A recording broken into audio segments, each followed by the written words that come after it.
Welcome to CVM News at noon for this Thursday, August 14, 2025. I'm Harriet. Thanks for joining us. Up first this afternoon, politicians, colleagues, friends and Jamaicans at large gathered at the Holy Trinity Cathedral in downtown Kingston this morning to bid farewell to a Jamaican man who will be long remembered for his distinguished service and contribution to Jamaica and his support for family members still mourning the loss of the 62-year-old who died in July. Principled even when it was inconvenient, a titan who was recently named the 31st inductee for the PSOJ's Hall of Fame but passed before his induction. A man who was decisive but collaborative and brought a unique perspective. These are just some of the qualities which Prime Minister Dr. Andrew Holness said set him apart. Don Wehby's life was defined by a deep and abiding commitment to his country. He was not content to sit on the sidelines. He believed that those blessed with talent, education, opportunity had a responsibility to give back. His impact was not limited to the private sector. In September 2007, he made the uncommon but inspiring decision to leave the corporate world and enter public service. He was appointed a government senator and minister without portfolio in the Ministry of Finance and the Public Service, serving until 2009. And I inquired of him why he did it. And his response stuck with me. He said he wanted to help his nation.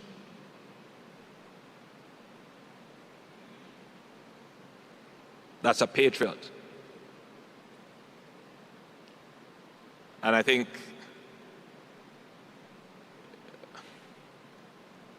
I developed a really strong friendship with Don from then on. And I'm really missing him now. Also behind the expressions of grief, the Prime Minister recalled his early interactions with a man he said, even with a political preference, was not partisan, as he put Jamaica first. Now, just days after the People's National Party unveiled its manifesto, PNP President Mark Golding says his team has the momentum leading into the general election.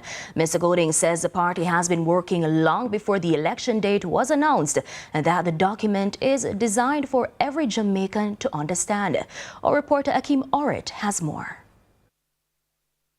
Since the People's National Party PNP made public its plans for Jamaica if elected to form the next government, PNP President Mark Golding says the party has been in action well before the official election call.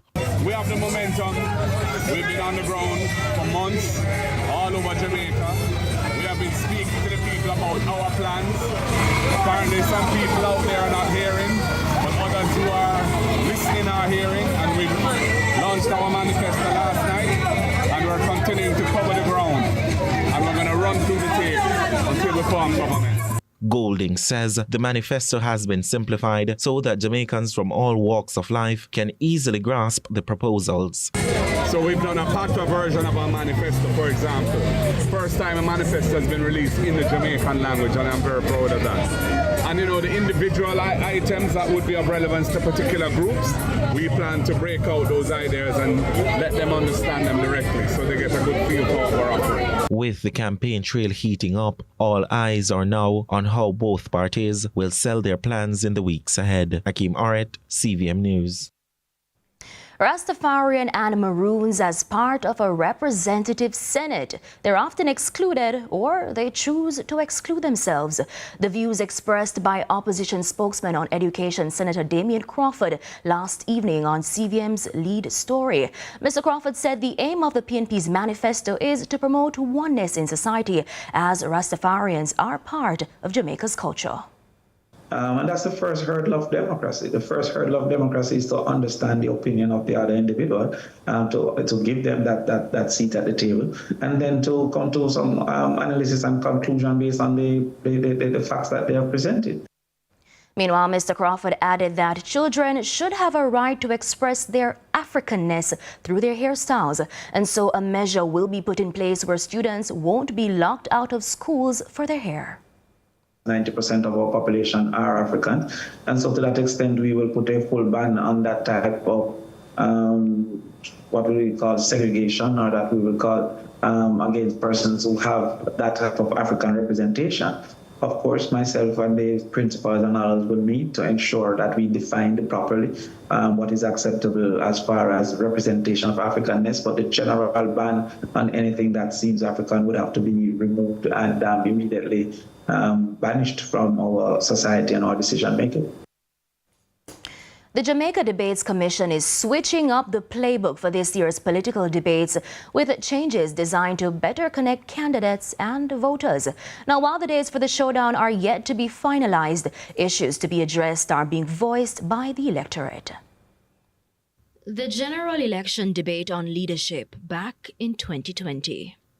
The Prime Minister's approach to this matter reflects an arrogance and disregard of the role of the courts, which is quite frankly unbecoming. Tell Papa Tax Phillips that me poor, but me no fool. Fast forward 5 years later, Jamaica Labour Party leader Dr. Andrew Holness is gearing up for a similar showdown, this time against Mark Golding. The Jamaica Debates Commission, JDC, says both the JLP and the People's National Party, PNP, have agreed to participate in 3 debates ahead of the September 3 general election. And as the stage is being set, some electors are already weighing in on the issues they want front and center.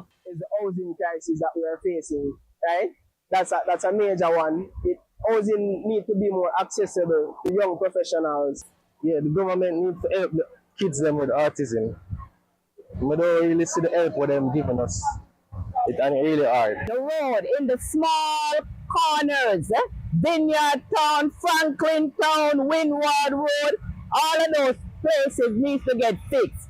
You leave 25 years, you come back, nothing changed. Poor people need more houses, water. The roads are very bad. We live here like about 31 years and the roads need to fix. I don't know if because election time now they're talking a lot of crap, but they should have done this a long time ago. So the road needs to be fixed. Food is very expensive right now, so put some policies in place so that food can be easily accessible, for anyone. This doesn't matter what your income is, something as basic as that. I want to hear those discussion, those things being discussed at these debates. These debates, however, are still in the planning stages. The JDC says it has proposed possible dates for the debates to both political parties. The PNP has already responded, and the Commission is awaiting a reply from the JLP. But there are key changes to this year's debates. Brian Schmidt is chairman of the JDC. This year, the key difference in the debate series is that the debate on the economy is now going to be a team debate. Now people ask, why was this change made? And what we have found from our polling is that the economy debate always has the lowest viewership and listenership. Now our objective is to get as many people involved in the process. For now, the political parties and the JDC have agreed to a meeting that we're going to just hash out the final details, finalize the dates of the debate and everything. And so the public can stand by to hear an announcement from us soon to know when the dates will be and let the debates begin. Harriet reporting for CVM News. A Westmoreland boat captain is now before the courts after police seized an illegal firearm from his vehicle on Monday. He is 37-year-old Jamin Grant of Long Pond in Little London. Reports from the Savannah Lamar police are that shortly after 7 p.m., officers were conducting spot checks along a section of the Ferris Main Road when they signaled Grant, who was driving a motor car, to stop. A search of the vehicle reportedly uncovered a Kel-Tec pistol fitted with a magazine containing 5 live rounds. Grant has been charged with possession of a prohibited weapon and is scheduled to appear before the court this Friday. Now, 10 inmates serving sentences for serious crimes have graduated from the University of the Commonwealth Caribbean UCC, 5 with associate degrees and 5 with bachelor's degrees. The achievement comes through a partnership between the University of the Commonwealth Caribbean and the Department of Correctional Services, DCS. Now, UCC President Professor Colin Giles says this marks the first cohort of inmates to complete bachelor's degrees under the program. He adds that when individuals re-enter society after serving their time, equipping them with education and skills not only improves their chances of rebuilding their lives, but also benefits the wider community.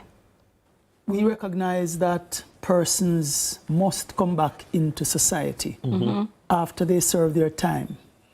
Of course, if they are not serving a life sentence. Right. They have families. They are people. And it's very important to recognize that it's for the good of society that these persons are able to reintegrate with marketable skills that they can help themselves. We must recognize that we are all human beings and we all make mistakes. We do not all run afoul of the law, but sometimes it's just a moment of uncontrolled passion that results in a mistake. In news overseas, about 100 wildfires are burning across Greece. Thousands of residents in the city of Patra were forced to flee their homes as the flames moved quickly from house to house. Al Jazeera reports. A fire that started on the outskirts of Patra on Tuesday morning was still burning at sundown on Wednesday.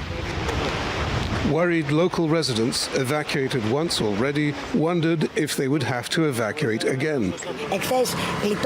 We've had it. We barely managed to save our homes yesterday, and now we see there is a good chance they will burn today. Almost 6,000 firefighters are deployed across the country, along with 36 aircraft, but they seem overwhelmed. This fire you see behind me, we have watched climb down a hillside, a low mountain really, covering about half a kilometer in 20 minutes. It's progressed in leaps and bounds as pine cones have shot forward and lit new fires ahead of the main fire front.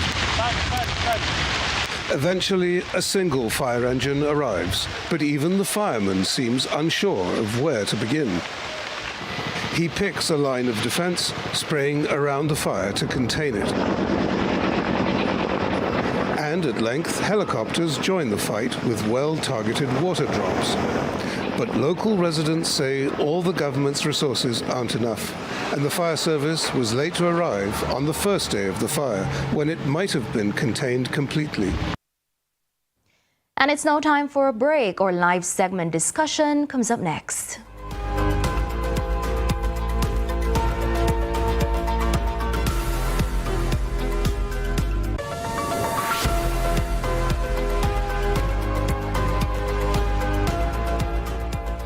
Cool, no cap.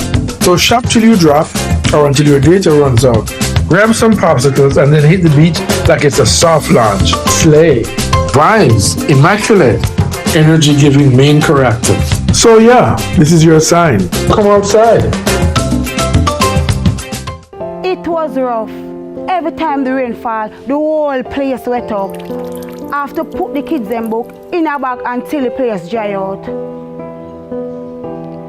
Ah boy, I couldn't afford a new roof. Then one day, Ross tell me about $1,000 I can get through the government.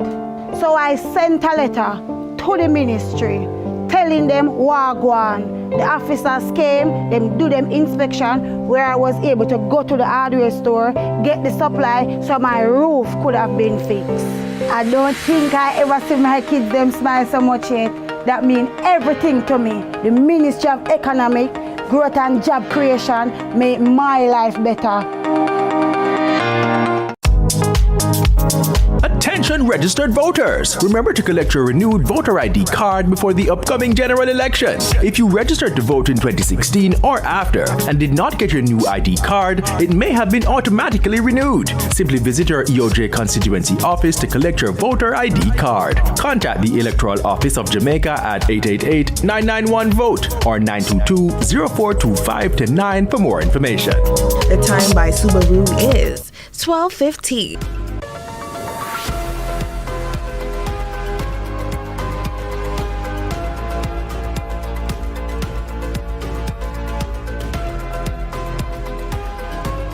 Welcome back to CVM News at noon. Now, Jamaica has recently been listed among the countries with the lowest fertility rates across the globe.